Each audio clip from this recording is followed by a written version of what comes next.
autopsia a un cristiano. O sea, si hablamos de una autopsia es que esa persona murió. Pero vamos a ver por qué murió.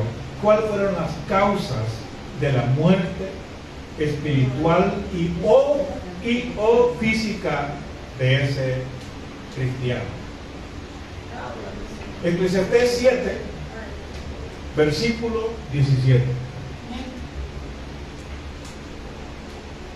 Amén. Dice: no hagas mucho mal, ni seas insensato. ¿Por qué habrás de morir antes de qué?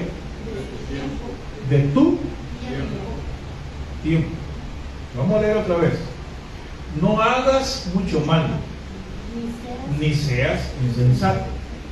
¿Por qué habrás de morir antes de tu tiempo? Puede sentarse, hermanos.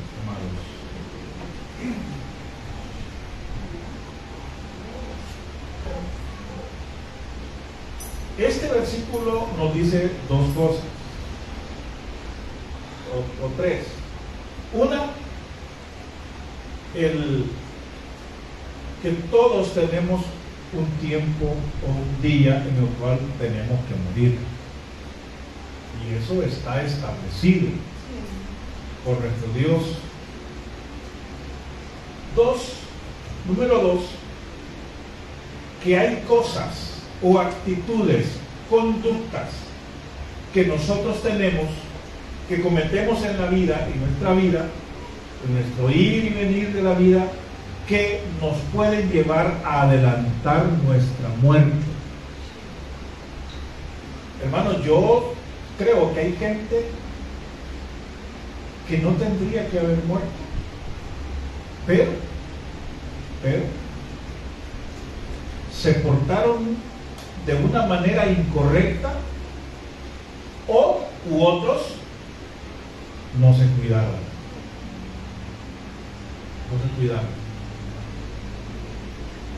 Yo conocí a una persona que ella estaba enferma, que de la presión, que del azúcar, y que tenía no sé qué cosa, no sé en qué parte de otra del cuerpo, pero ella no le hacía caso a eso. No hacía caso a eso. Y eso comía cualquier cosa, dulces y esto, y lo gaseosa y todo. Entonces, claro, llegó un tiempo que el cuerpo colapsó y se murió. Allí es donde aplica este versículo. Por eso nosotros tenemos que cuidarnos, cuidar nuestra salud. Hermano, miren, en la pandemia murieron muchos pastores, aquí y en muchos países. En Nicaragua, yo conozco muchos pastores de allá. Varios murieron. Murieron más de 100 pastores en Nicaragua. Más de 100. ¿Y sabe qué es lo que pasa cuando un pastor muere? Por descuidos propios. Que el pueblo se queda a la deriva y tiene que esperar que Dios levante a otro para que siga aquello. Por eso los pastores tienen que cuidarse mucho, porque no es fácil sustituir a un pastor llamado por Dios. No es fácil. Yo he escuchado un montón de gente que dice, no sé, pero yo voy a poner una iglesia, dije que el negocio es bueno. Santo. Así dice. Así, sí, descaradamente. Ese negocio dice. Miren, fulano de tal tiene carro.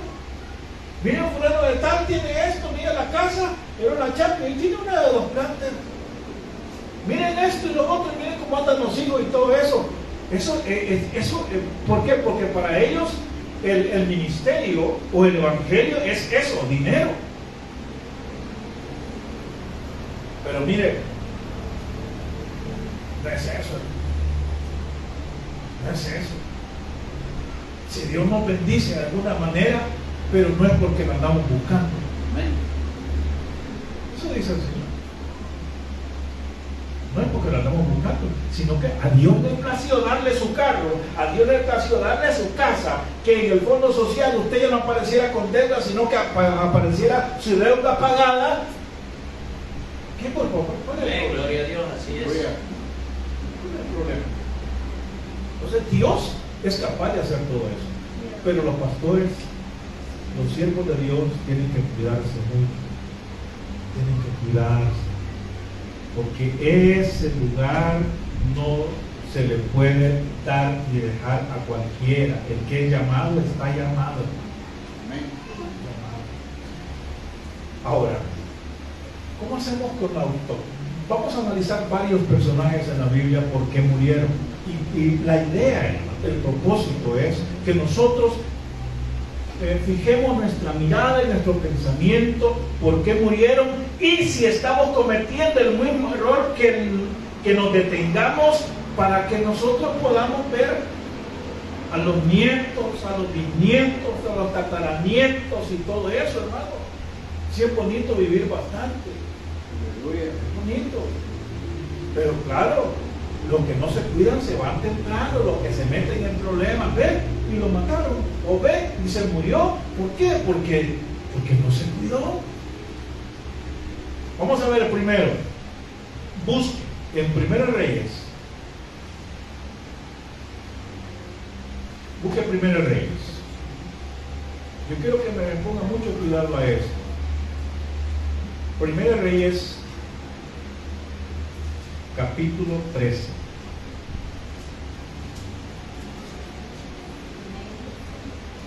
Este es un siervo de Dios. Este es un varón de Dios.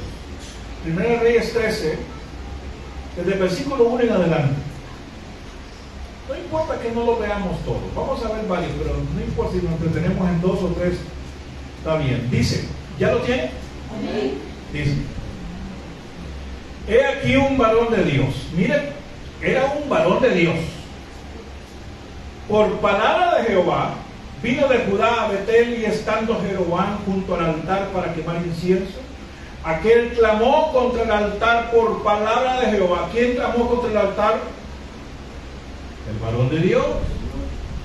Y dijo, altar, altar, así ha dicho Jehová, he aquí que en la casa de David nacerá un hijo llamado Josías, el cual sacrificará sobre ti a los sacerdotes de los lugares altos, que queman sobre ti incienso, y sobre ti quemarán huesos de hombres. Y aquel mismo día dio una señal diciendo, esta es la señal que Jehová ha hablado. He aquí que el altar se quebrantará, y la ceniza que sobre él esta se derramará. Cuando el rey Jeroboam oyó la palabra del varón de Dios que había clamado contra el altar de Betel, extendiendo sus manos desde el altar, dijo, ¡prenderle! Mas la mano que había extendido contra él, ¿qué le pasó a la mano cuando quiso extenderla contra el varón de Dios? Dice que se le secó y no la pudo enderezar. Y el altar se rompió, y se derramó la ceniza del altar conforme a la señal que el varón de Dios había dado por palabra de Dios. 6. Entonces respondiendo el rey dijo al varón de Dios, te pido que ruegues ante la presencia de Jehová tu Dios, y ores por mí, para que mi mano me sea restaurada. Y el varón de Dios oró a Jehová, y la mano del rey se restauró como era antes. Y el rey dijo al varón de Dios, oiga bien, aquí empieza lo bonito, mire, el 7. Y el rey dijo al varón de Dios, ven conmigo a casa y comerás, y yo te daré un regalo. Pero el varón de Dios dijo al rey, oiga bien, este varón era cosa seria, mire, aunque me dieran la mitad de tu casa, no iría contigo, ni comería pan, ni bebería agua en este lugar, porque así me está ordenado por palabra de Jehová, diciendo, no comas pan, ni bebas agua, ni regreses por el camino que fueres. y dice que regresó por otro camino y no volvió por el camino por donde había venido. Fíjense bien, este varón de Dios fue a hacer la obra que Dios le mandó a hacer. Fue a hacer. Entonces vino el rey, le dijo: vamos, te voy a invitar a la casa. Vamos a comer. Vamos a comer y te voy a dar un regalo. Te voy a dar un regalo. Entonces le dijo el varón de Dios: no, ni aunque me des demasiadas cosas, ni me invites a comer, nada de eso, yo no voy a ir, porque la orden de mi Dios que me dio es que yo no coma nada, ni que regrese por el mismo camino que vine. Entonces vino el varón de Dios y se fue por otro camino. Fíjense bien. Ahora, versículo 11. Este es uno de los cuidados. Moraba entonces en Betel. ¿Quién moraba? Un viejo profeta. O sea, cuando dice David que era un viejo profeta, no está hablando de la edad, tanto, ¿cómo se llama? Física de él, o biológica, sino que está hablando que era un hombre que ya no estaba siendo usado por Dios. Dios ya lo había apartado, desechado, quitado, ya no lo usaba. Eso significa la expresión un viejo profeta. Entonces mira, este viejo profeta vino al cual vino su hijo y le contó todo lo que el varón de Dios. Fíjate, papá, le dice al viejo profeta, el hijo de él, le dice: fíjate, papá, que un varón de Dios hizo esto y esto en Betel, y le contaron también a su padre las palabras. Versículo 12. Y su padre les dijo: ¿por qué camino se fue? Y sus hijos le mostraron el camino por donde había regresado el varón de Dios que había venido de Judá. Y él dijo a sus hijos: ensillad el asno. Y ellos le ensillaron el asno y él lo montó. Y yendo tras el varón de Dios, le halló sentado debajo de una encina. Ahí todo va bien, hermano. Y le dijo: ¿eres tú el varón de Dios que vino de Judá? Y él dijo: yo soy. Entonces le digo: ven conmigo a casa. Oiga bien, este es el cuidado que debemos tener nosotros. Ven conmigo a casa y come pan. Él tenía que hacer eso, hermanos. ¿Verdad que no? Porque la orden de Dios era que no comiera pan, que no bebiera agua y que no se regresara por el mismo camino. Él tenía que rechazar aquella oferta. Cuando Dios da una orden, lo mejor es cumplirla. Lo mejor es cumplirla. Miren, le voy a seguir leyendo para explicarle esto. Versículo 16. Mas él respondió: no podré volver contigo, ni iré contigo, ni tampoco comeré pan, ni beberé agua contigo en este lugar. Porque por palabra de Dios me ha sido dicho: no comas pan ni bebas agua allí, ni regreses por el camino por donde fueras. Oiga, el 18. Y el otro, o sea, el viejito, el viejo, le dijo, mintiéndole: yo también soy profeta como tú, y un ángel me ha dicho. Así dice, ¿va? ¿Lo está leyendo? Y un ángel me ha hablado por palabra de Jehová diciendo: tráele contigo a tu casa para que coma pan. Entonces volvió con él y comió pan en su casa y bebió agua. Y aconteció que estando ellos en la mesa, vino palabra de Jehová al profeta que le había hecho volver. ¿A cuál profeta? Al viejo. Esa sí era palabra de Dios. Dice que le vino palabra, y versículo 21, y clamó al varón de Dios que había venido de Judá diciendo: así dijo Jehová, por cuanto has sido ¿qué? Al mandato de Jehová, y no guardaste el mandamiento que Jehová tu Dios te había prescrito, sino que volviste, comiste pan, bebiste agua en el lugar donde Jehová te había dicho que no comieses pan ni bebieses agua, no entrará tu cuerpo en el sepulcro de tus padres. cuando había comido pan y bebido, el que le había hecho volver le venció el asno, y yendo se le topó un león en el camino y le mató. Y su cuerpo estaba echado en el camino, y el asno junto a él, y el león también junto a él. ¿Cuáles cosas vamos a aprender aquí? Solo Dios puede deshacer una orden directa que Él mismo haya dado. Solo Dios lo puede hacer. No lo puede hacer nadie más. No, pero mire, pero a mí también Dios me usa, y Dios ha dicho que no. Solo, mire, se lo voy a hablar así en el sentido aquí, de aquí humano. Si el gerente da una orden directa, solamente el gerente puede deshacer esa orden y cambiarla o modificarla. Bueno, eso es lo que yo entiendo. Solo él puede cambiar. Es porque es una orden directa. Escogió a alguien directamente. Yo quiero que vos hagas esto. Pero llega alguien y le dice a aquel: mira, no, pero el gerente me conoce, Michelle, y me dijo que yo lo puedo hacer. Ah, vaya, está bueno. No se puede. ¿Por qué? Porque una orden directa solamente la puede cambiar el que dio la orden. Amén. Entonces, aquí Dios le da una orden directa al profeta: no vas a comer. Le dijo primero: vas a hacer tal cosa. Lo hizo. Magnífico. Mirá, le dijo el rey: quédate en la casa, te voy a dar de comer y te voy a dar un regalito. Porque me sanaste la mano. Te voy a dar un regalito. Y el profeta le dijo: no, aunque me des todo lo que quieras. Y yo no puedo. Hermano, allá en la ley de Moisés y en Eclesiastés dice que los regalos ciegan los ojos de los justos.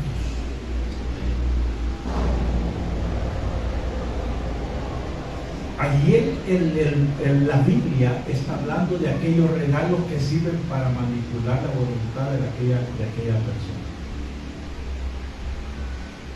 Así como se hace en los gobiernos. Mira, te voy a hacer que esa licitación yo la gane y te voy a dar una parte cheque, decimos aquí. Esos son regalos que no se tienen que aceptar según la palabra de Dios. Entonces vino este hombre y se fue. Vino el viejo profeta que estaba por allá y le dijo: mira, Dios me ha hablado, un ángel vino y me habló y me dijo: decirle que vaya contigo. Bueno, y aquel desobedeció una orden directa de Dios para irse con el otro y se fue. ¿Y cuál fue el resultado? Dice la Biblia que Dios mandó juicio y dice que un león lo mató. Mira, yo quiero que me entienda esto que le voy a decir, esta palabra que le voy a decir. Dios es más delicado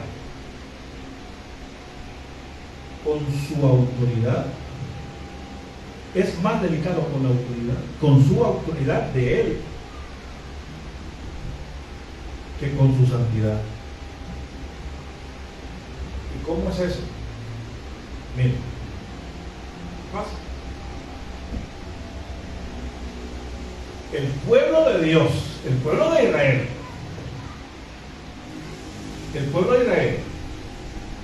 se pone a murmurar, hermanos, y a decir que aquí no hay agua, que por qué no nos morimos allá, y eso, y empezaron a murmurar. ¿Es pecado o no es pecado murmurar? Es pecado. Pero miren, dice la Biblia que Dios, cuando ellos estaban murmurando que querían agua, que se estaban muriendo y no sé qué, entonces vino Dios y le dice, atención a esto, le dice a Moisés y a Aarón, les dijo: hablen a la peña. Oiga bien como les digo, hablen a la peña. Y va a salir algo para que mi pueblo todo. Búsquelo, búsquelo. Números.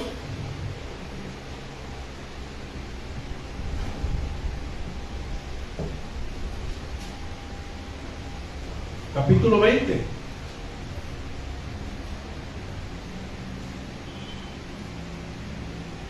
Usted puede leer desde el versículo 1 al 13. Yo solamente voy a leer versículo 8 en adelante. Número 28. Ahora, ¿por qué murió aquel profeta? Por desobedecer una orden. Ahora, con número 20 yo le voy a explicar por qué yo le dije lo anterior, que Dios es más estricto con su autoridad que con su santidad. Son atributos de Dios. Pero, vea, versículo 8, toma la vara, ¿ya lo tiene?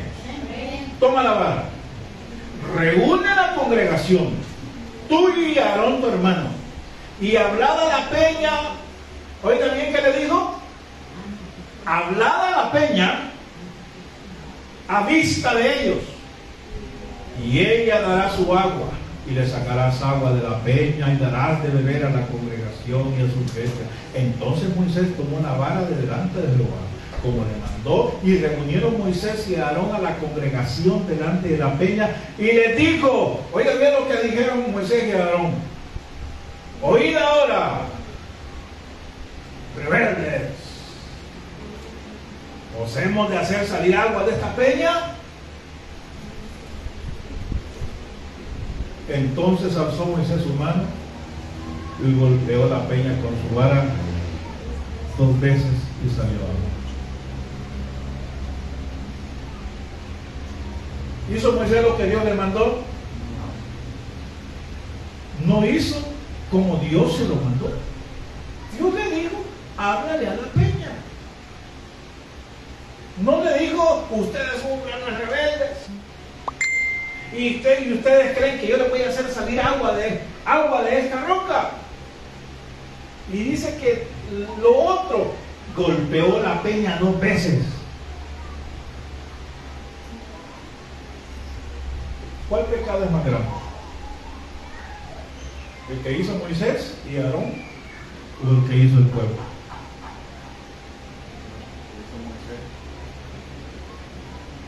Fíjense que los dos son pecados, pero ¿a quién castigó Dios? Si usted lee todo el capítulo 20 de Números, usted va a ver que Dios le dijo a Moisés que suba a Aarón. Oiga, hermano, oiga, que suba a Aarón con Eleazar al monte Or, que suban ellos dos al monte Or, y allá estando arriba dice que Dios le dijo a Aarón: porque no me santificaron en las aguas. No me santificaron, o sea, no hicieron lo que yo les dije. Hicieron lo que ustedes pensaron que tenían que hacer. Y dice, Dios dijo, quitarle las ropas sacerdotales a Aarón y ponérselas en Eleazar. Aarón va a morir aquí.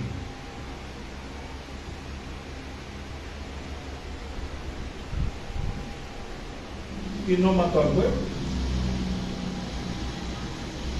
Pero cuando se desobedece una orden directa, hay consecuencias. Aarón se murió. Primero le quitó el privilegio de ser sacerdote y se lo pasó a él. Y te vas para allá y ahí te van a morir. Se murió en ese momento. Ahora, ¿por qué le estoy diciendo que Dios es más estricto con su santidad, con su autoridad, que con su santidad?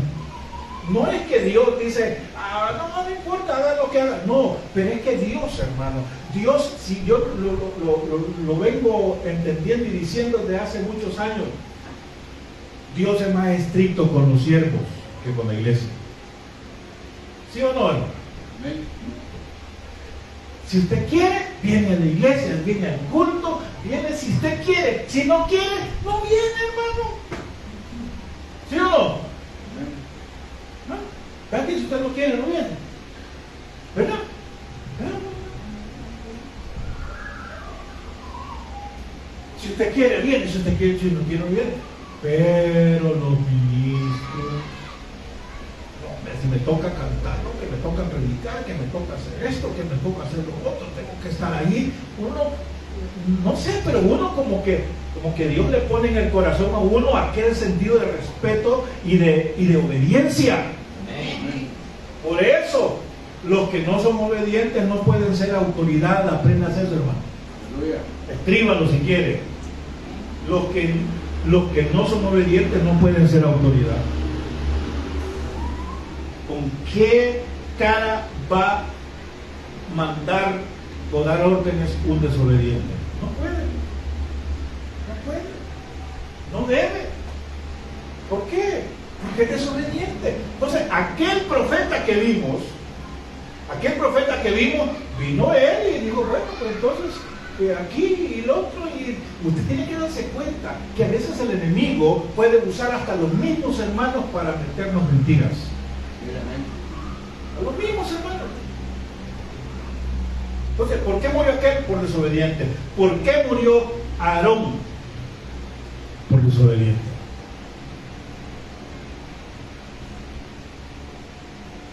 Ahora, vamos a ver un caso. Vamos a ver a Saúl. Ya vimos a Aarón, ya vimos al profeta joven. Ahora vamos a ver a Saúl. Vamos a primera de Samuel.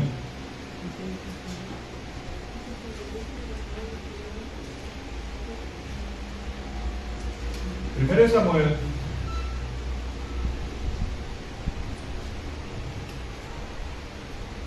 Capítulo 13.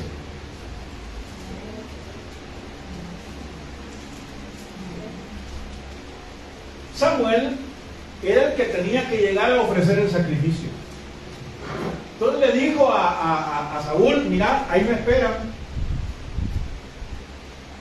Mire, le voy a lanzar una bomba, hermano, algo que si usted lo logra digerir, eso va a ser una bendición para toda su vida.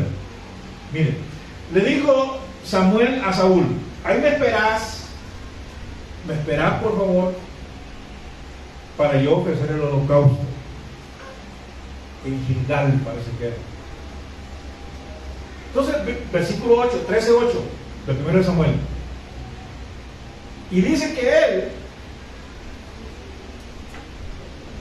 o sea, Saúl esperó 7 días conforme al plazo que Samuel había dicho, pero Samuel no venía a Gilgal y el pueblo se le desertaba. Entonces dijo Saúl, traed un holocausto y ofrenda de paz. Y ofreció el holocausto. Mira, a veces uno dice, no, pues si yo soy el que mando, ¿cuál es el problema? Yo soy el que mando. Aquel no viene ahorita, pues yo lo voy a hacer. Mire, en el reino de Dios, no crea que es un desorden. También en el reino de Dios hay jerarquía, hay autoridades, tienen que haber personas sujetas a las órdenes de otro, porque de eso depende que Dios lo pueda usar. Si usted no es obediente, olvide. Puede aprender cualquier cosa, incluso puede agarrar la batería, puede agarrar el teclado, la guitarra, usted puede cantar, usted puede estar aquí ordenando esto, pero si no es obediente, usted está sirviendo a sí mismo. Porque para que nosotros, hermanos, para que Dios nos use, usted no puede ver al que está aquí adelante, si es su esposo. Mi esposo va a predicar. No es su esposo. El que está aquí ya no es su esposo. Es un siervo de Dios. Por eso muchas mujeres, hermanos, esposas, están sentadas y cuando el esposo está arriba están agachadas. ¿Y por qué se agachan? Pues es la pena. Ay, es que es él el que está ahí. No, es él, es el pastor, es el ministro, es aquí, es allá. Pero dependiendo, si nosotros vemos al que está delante, no vemos la persona, sino la unción que está sobre él. Eso nos beneficia a todos. Amén. La unción que está sobre cada uno del que ministra. Viene Saúl y dice: ya se trató Samuel. Si es lo mismo, pues yo sé cómo se hace esto. Y agarró holocaustos y les dijo: pues traigan esto, yo lo voy a ofrecer. Y le empezó a ofrecer. Mire qué dice después. Versículo 10, mire, pero mire, hermano, al minuto después, cuando él acababa de ofrecer el holocausto, he aquí que Samuel venía, hermano. Mi hermano, por un minuto.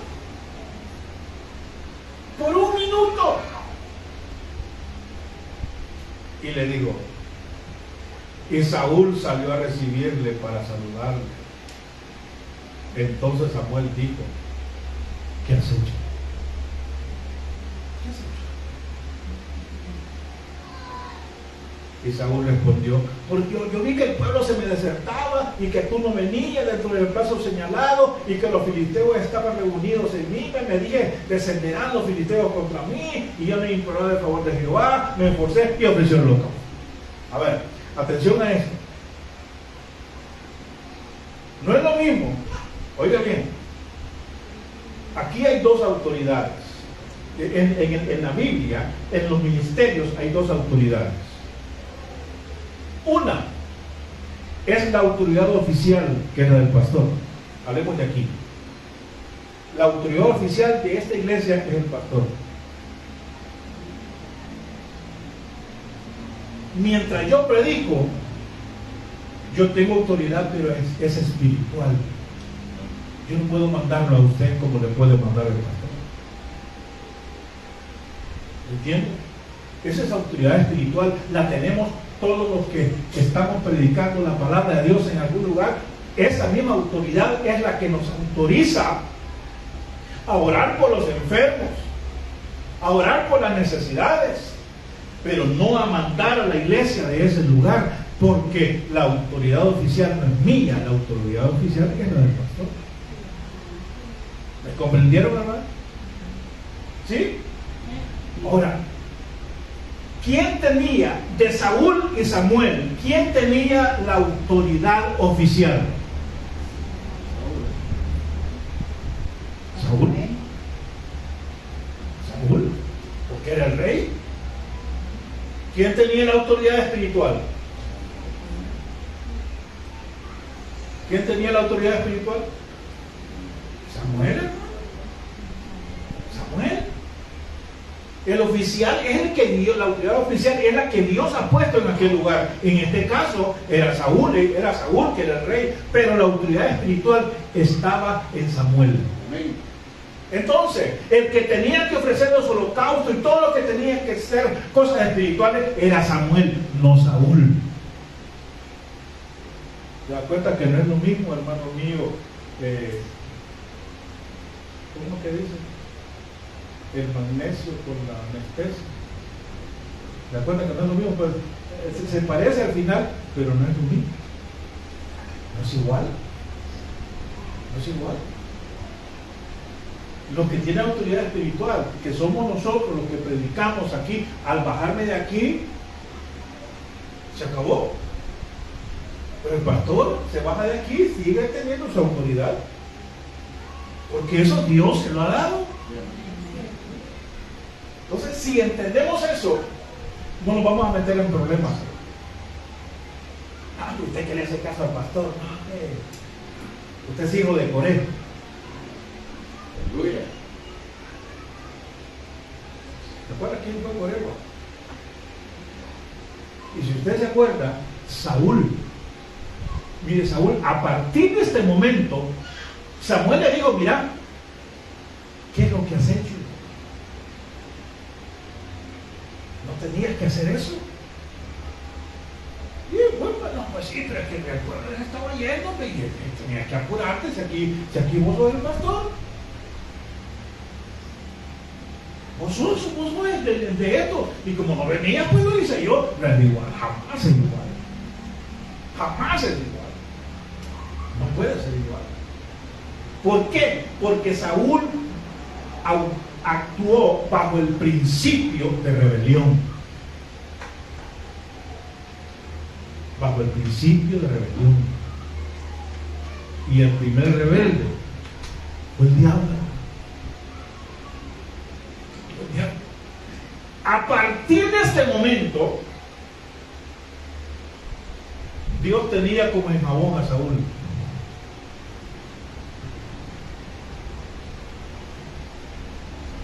Pasó la otra vez.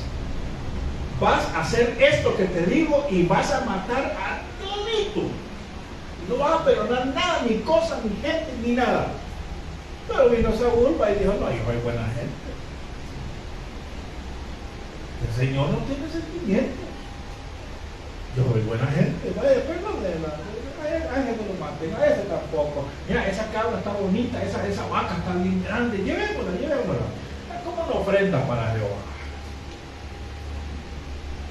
¿Te acuerdas cómo nos equivocamos nosotros?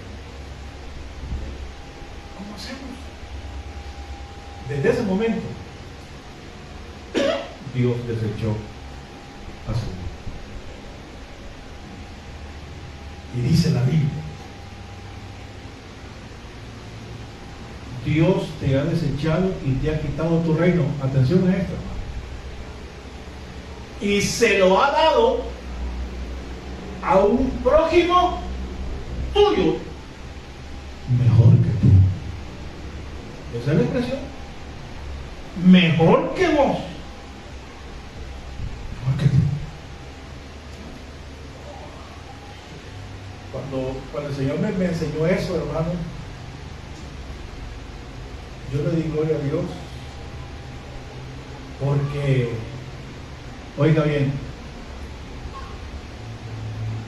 si Dios lo pone a usted en algo, en un ministerio, es porque usted es el mejor. ¿Me comprendió? Es porque usted es el mejor.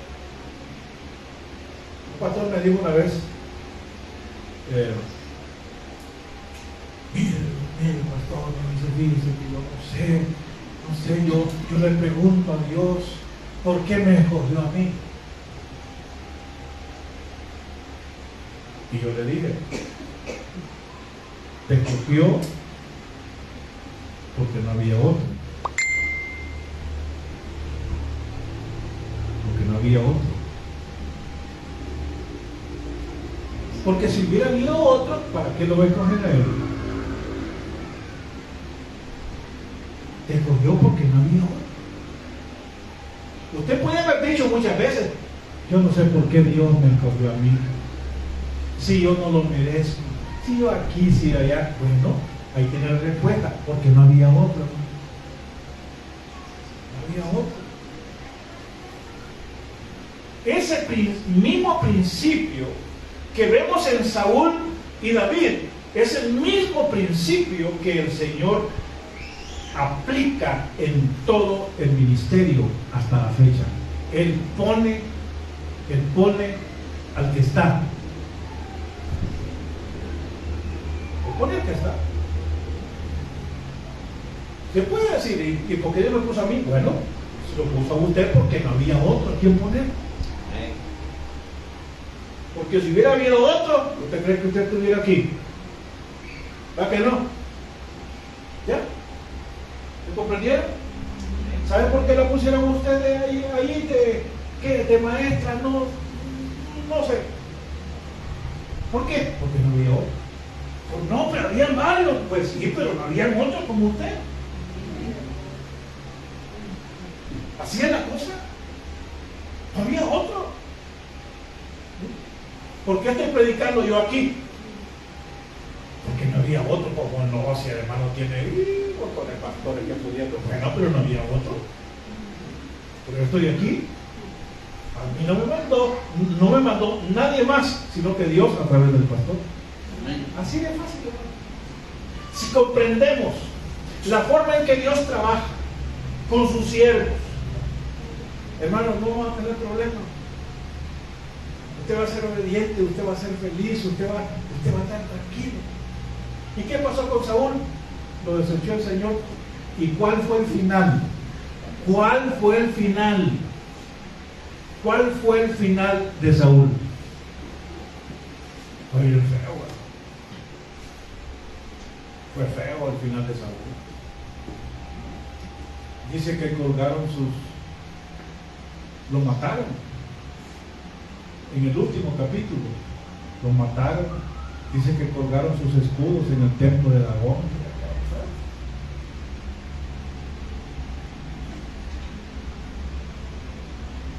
¿Por qué terminó muriendo Saúl?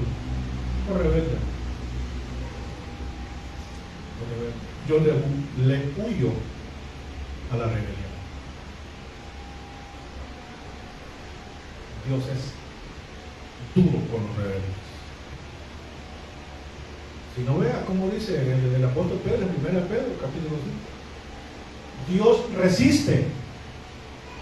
¿A quién? Resiste a los soberbios. ¿Y saben cuál es la idea? Yo me acuerdo cuando estaba muy pequeño, yo veía que iban los bueyes, 2 bueyes jalando una carreta. Iban caminando. Pero cuando el que iba dirigiendo la carreta quería que los bueyes se detuvieran y que retrocedieran, se bajaba él y agarraba la puya, así le decían, no sé cómo le decían en su pueblo, pero en mi pueblo le decíamos puya, una vara así con un clavo así en la punta, y con la vara, para que el buey retrocediera, le pegaba en la frente. Le pegaba, y entonces el buey iba retrocediendo. Pues esa es la idea en ese versículo. Dios resiste a los soberbios. O sea, los hace retroceder. Los hace retroceder. ¿Qué te digo?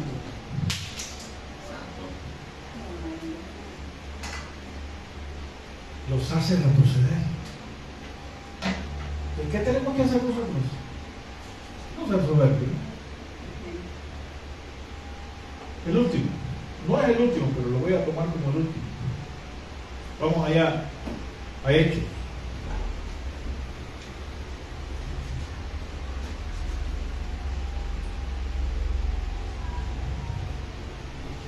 Hechos capítulo 5.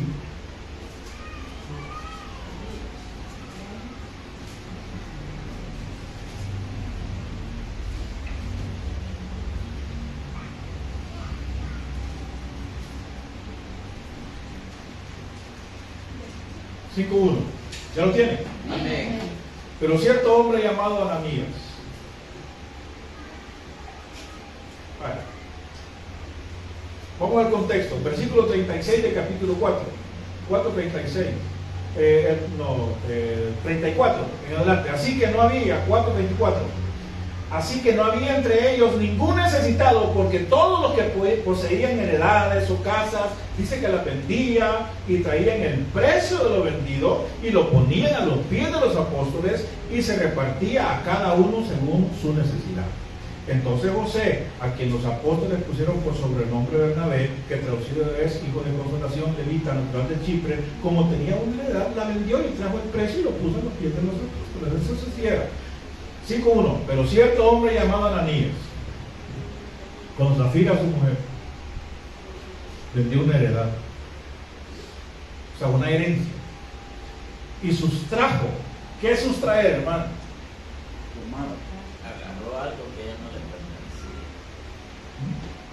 Habían 1000, pero vino Ananías y Zafira y agarraron con los 2 deditos, ¿verdad? Sustrajeron.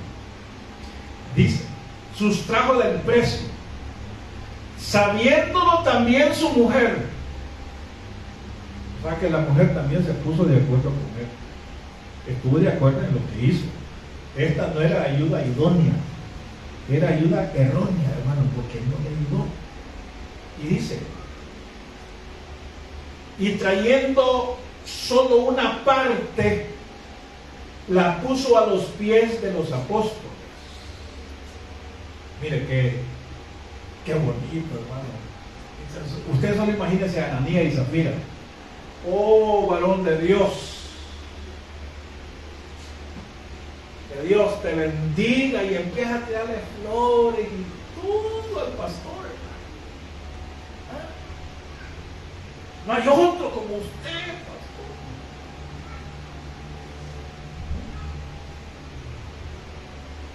Y el pastor se queda viendo, ¿no? A ver qué quiere.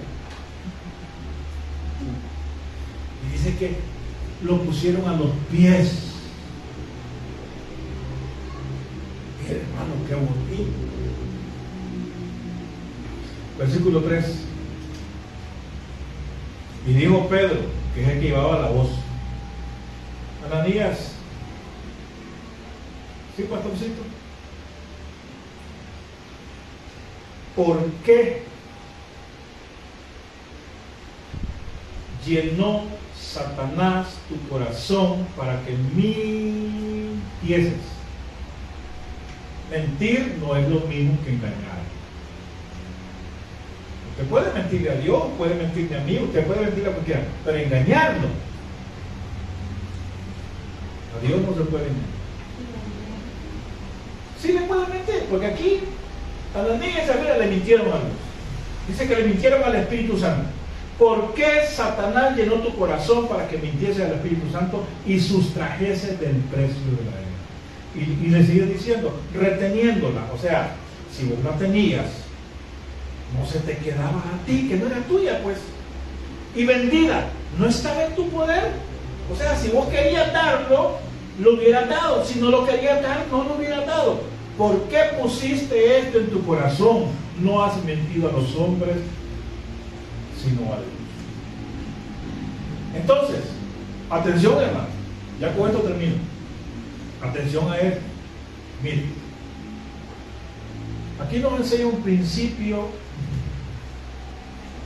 de dar con sinceridad y honestidad. Con sinceridad y honestidad. ¿Sabe, hermano? Yo he visto que Dios prueba también nuestra entrega a través del dinero que tenemos. Mire,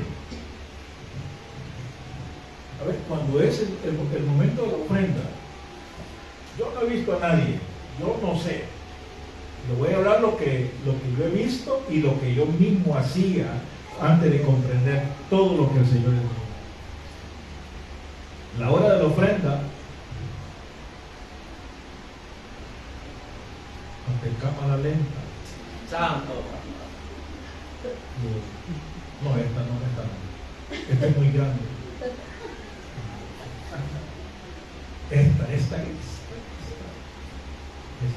Esta negrita.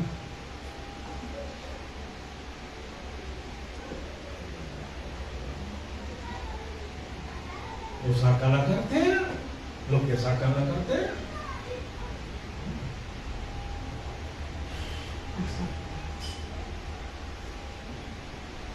A buscar lo menos posible. Yo no he visto que alguien busque el billete más grande. Así, sinceramente. Pero sí hay. Pero sí hay.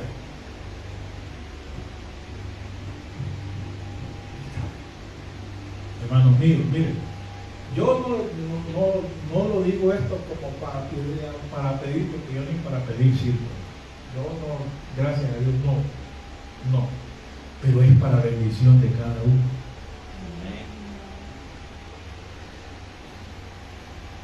Disculpen, no disculpen, sino que recíbalo, mejor dicho.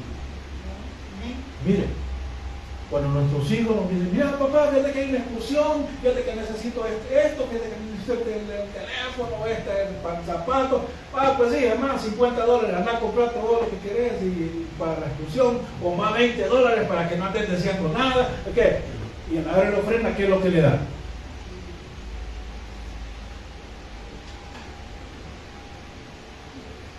A la hora de la ofrenda, ¿qué es lo que le da? Les pregunta a sus hijos qué es lo que le dan. ¿Qué es lo que le dan? No es posible. Y le doy la ofrenda, mamá, vienen los niños por allá, mamá, fíjate que vamos a dar la ofrenda, dame ofrenda. Ay, hijo, vaya, tome 5 centavos. Aleluya. Tome 10 centavos.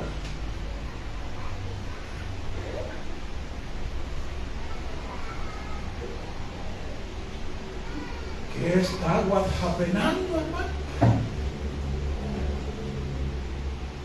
¿Pero qué pasa con el pueblo de Dios? Y así queremos que Dios abra su ventana del cielo para que nos escuche nuestra oración en nuestra necesidad. ¿Cómo es posible? Que para la excursión le dan $20 y para la ofrenda 10 centavos. Mire, hermano, ¿sabe cómo hacían la primera iglesia? Dice que ellos apartaban lo que iban a dar. Para cuando llegara domingo, ellos ya sabían que no, esto no se toca, esto es de ofrenda. Esto es ofrenda. Esto es tiempo. No, a la hora, hermano, y todo, ay, mira, préstame 10 centavos, no es así. No es así. Ahora, Ananías y Zafira, ellos vendieron, vaya, $1,000 por la propiedad. $1,000. Entonces vinieron ellos y agarraron, mira, yo no creo que Dios se enoje. Estos 1,000 son para Dios, pero yo necesito ahorita. Así que yo voy a agarrar un 1%, porque pues sí, Dios sabe mi corazón y mi necesidad. Claro que lo sabe. Claro que lo sabe. Y lo agarra. Y le dice Pedro, mira, ¿por qué estás mintiendo? Mira, cuando uno topa, mi hermano mío, que está mintiendo, que hacemos así. ¿Por qué estás mintiendo? No me está mintiendo a mí, le está mintiendo al Espíritu Santo. A él está mintiendo. Mira, si no lo quería dar, ahí lo mira adelante, todo. Pero el problema, hermanos de Ananías y Zafira, es que quisieron engañar al apóstol y le mintieron. Sí, esto es todo. No, si yo lo vendí en 1,000, aquí están. No, yo lo vendí en 800, aquí están los 800. Y él sabía que lo había vendido en 1,000. Hermanos, cuando nosotros damos lo que damos, ya no es nuestro. Amén, hermano. Amén. Cuando lo que usted da, ya no es suyo. Yo no entiendo, hay muchos cristianos que dicen, vaya pastor, le voy a dar esto, pero no, mejor que ese.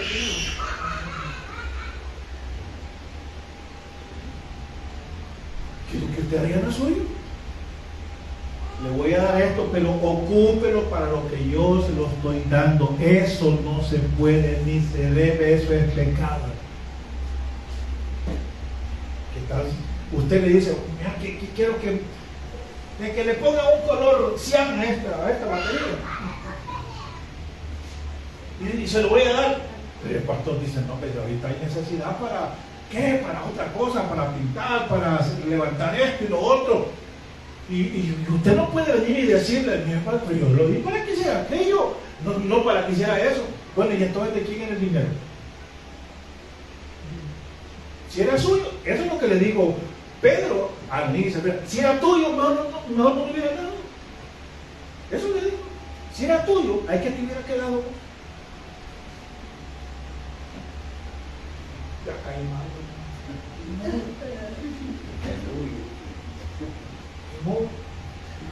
Ahora, ¿qué pasó con Ananías y Zafira? Dice que Ananías era el primero. Sí, San Pedro, aquí estoy. Y al ratito cayó. Llaman a Zafira. Mirá, y vendieron en tanto. Sí, lo vendimos en tanto. Ustedes están mintiendo, vaya. Ahorita van sacando a tu marido muerto. Y también ahorita vas a caer vos y murió. Porque también Dios es delicado con nuestras promesas. El 5 dice que cuando nosotros estamos haciendo una promesa, dice que hay un ángel delante de nosotros. Amén, gloria a Dios. Hay un ángel delante de nosotros. Por eso cuando usted va a prometer algo, piénselo y repiénselo, porque usted no se le está prometiendo al pastor, a su líder, al ministro, no, le está prometiendo enfrente de un ángel de Dios. Y no está hablando de ese ángel el pastor, no, está hablando de un ángel de Dios. Porque a veces el pastor no está, entonces está hablando de un ángel de Dios. Ahí está él tomando, hermano, nota de lo que usted está haciendo, de lo que usted está prometiendo, lo que yo estoy prometiendo. Mejor es que no prometas y no que prometas y no cumplas. Vamos a hacer bien.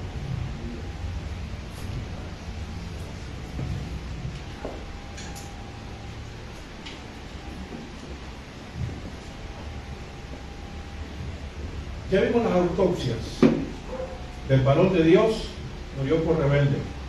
La autopsia de Aarón murió por rebelde también. Vimos la autopsia de Saúl, murió también por rebelde. Y vemos la autopsia de Ananías y Zafira, murieron por querer engañar al Espíritu Santo.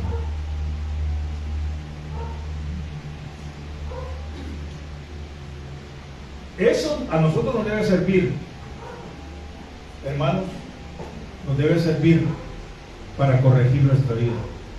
La palabra de Dios es para eso, hermano, para corregirnos a nosotros. Amén. No es, hermano mío, para simplemente decir, qué bonito, no, es para corregir nuestra vida ante los ojos de Dios. Amén. Si usted siente que está fallando en esto, lo que hemos hablado, alíñese. Mira, el apóstol Pablo dijo una cosa que a mí me puso en que pensar hace bastante tiempo.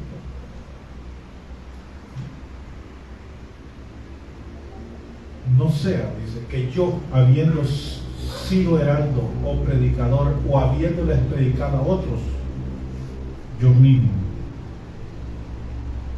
¿Qué dice? Yo mismo venga a ser reprobado.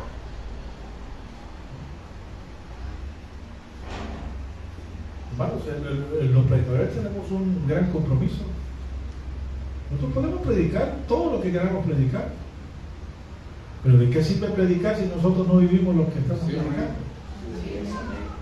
Entonces dice el Señor, más probable, dice el apóstol, que si yo no me pongo listo, es más probable que a los que le estoy predicando pasen bien el examen y a mí me reprueben. Porque estoy ahí solamente hablando y yo no obedezco nada. No es solamente hablar, hermano, es vivir la palabra. ¿Qué le parece si oramos y le decimos al Señor, perdónanos a veces que la rebelión ha aflorado, Señor, en nosotros? Hemos menospreciado las órdenes, sea en el trabajo, en la iglesia, que hemos murmurado y renegado por aquello que nos han mandado, que nos hemos portado, Señor, con rebeldía, y por eso a veces vemos que no avanzamos. Nosotros queremos ser como la luz de la aurora, Señor, que va en aumento. No queremos que nos haga retroceder, Señor. Queremos seguir adelante. Queremos crecer. Queremos ser hijos amados tuyos, de quien tú, dice en tu palabra, que no te avergüenza de llamarte Dios de nosotros. No queremos ser hijos que avergüencen a su padre. Queremos ser hijos que nuestro padre se sienta feliz y orgulloso de ser nuestro padre y de ser sus hijos. Padre, perdona a tu pueblo, Señor, de este pueblo que está aquí. Si en algo te ha fallado, Señor, perdónanos, porque a veces la rebelión es lo primero que mostramos en tu reino, Señor. Gracias por ese perdón que nos das. Gracias, Señor, por tu palabra, que has hablado a mi vida, Señor, primeramente, y también a tu pueblo amado, Señor, que está aquí. Gracias, Padre, en el nombre de Jesús. Amén y amén. Que Dios